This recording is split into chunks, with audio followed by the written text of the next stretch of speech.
Hey, what's up, guys? It is Dibes, Mr. Crockpot on Twitter. First things first, the Suit Up podcast can be found on iTunes and Spotify. Drop those 5 stars, leave those reviews. Make sure to check us out also on our YouTube page. If you like superheroes, Infinite Crisis on Earth, all the above, make sure you check out our YouTube page. 1,000 subscribers. Thanks for watching, guys. Stay awesome.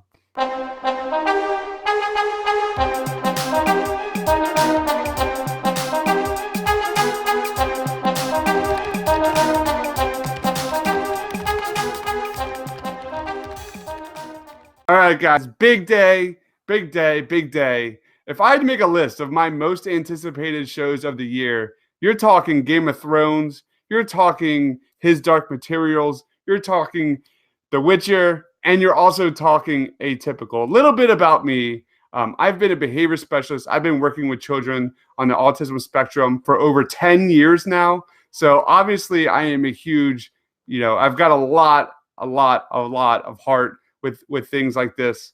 I also watch The Good Doctor, all those kind of things. So obviously Atypical is one of my favorite shows. The heart, the warmth, the comedy, the awkwardness is just so well done. So we are going to talk about episode 1 of season 3 of Atypical, called Sam and Paige Try to Take Back the Olive Garden. No, I'm just kidding.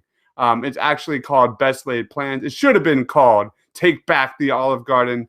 But let's talk about it. Starts off immediately following season 2 when Sam tells Paige that he loves her. You see Paige kind of just really internally dealing with this to kind of decide or yes or no, almost like when you were, in middle school, you sent that note to a girl or a guy and it said, "Do you like me? Yes, check yes, or check no." That's what kind of that made me think of Paige, that she's going back and forth in her head. Should I check yes? Should I check no? Should I confirm it? Should I agree to it? It's just great. But eventually we finally see that Paige agrees to become Sam's girlfriend. We then see Sam, conflicted about the statistic that 4 out of 5 adolescents do not finish college in those 4 years. We see Casey as this emotional mess. She is just clearly subsiding her feelings for Izzy, for Evan, and she's just becoming super stressed out. We see Elsa is stressing out. She's projecting onto her coworkers. We know that Doug is seeing other women, and she's then starting to smoke cigarettes. Meanwhile, Casey is so stressed out that she's refusing to eat. This is shown multiple times in the episodes. We then learn that Casey has appendicitis, and Casey is struggling with the fact that her mom is playing the role of mom, basically, and trying to reach her emotionally, about why she is so stressed out. Mom, Elsa, is trying to find out why is Casey so upset. But for me, the highlight of the episode has to be Sam and Paige trying to have sex. Most notably, Sam perseverating on the 4 out of 5 statistic, and while meeting with Paige, and she's talking with Sam, and meanwhile we see Sam just going 4 out of 5, 4 out of 5, 4 out of 5, and then Paige goes, "I want to have sex with you, Sam," and then it just completely throws off Sam and knocks him out of that whole world of the 4 out of 5 world. And it was just absolutely hilarious.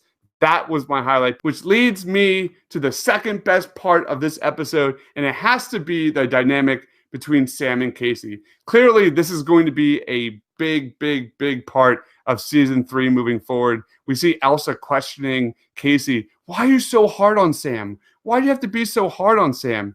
And then we just really see that dynamic through and through in episode 1. That is a really good indicator of what season 3 is going to promise. Is there a con of the episode? I'm not really sure. I don't even know if you would call this a con. Maybe it's a pro. I'm not sure. But it has to be that there was really no development between Doug and Elsa. We're all rooting for these two to get back together, at least personally. We didn't really see much growth in there. But I think maybe that's the whole point of this episode, episode 1, is that these things take time. Whether it's, forgiving someone for cheating on you, whether it's, accepting one's bisexuality, there are no quick fixes in these things. It's a process. These things take time to heal. Wounds take time to recover. And I think that's kind of the whole point of episode 1. If I had to give episode 1 a grade, I'd probably give it an A. I mean, the charm, the warmth, the comedy, it's all back. Atypical is one of the best shows on Netflix. I really, really, really recommend you guys go check it out. It's just so heartwarming through and through. I am Dibes. Check me out on Twitter at Mr. Crockpot, and check out our Suit Up podcast at Suit Up TPL. It can be found on iTunes and Spotify.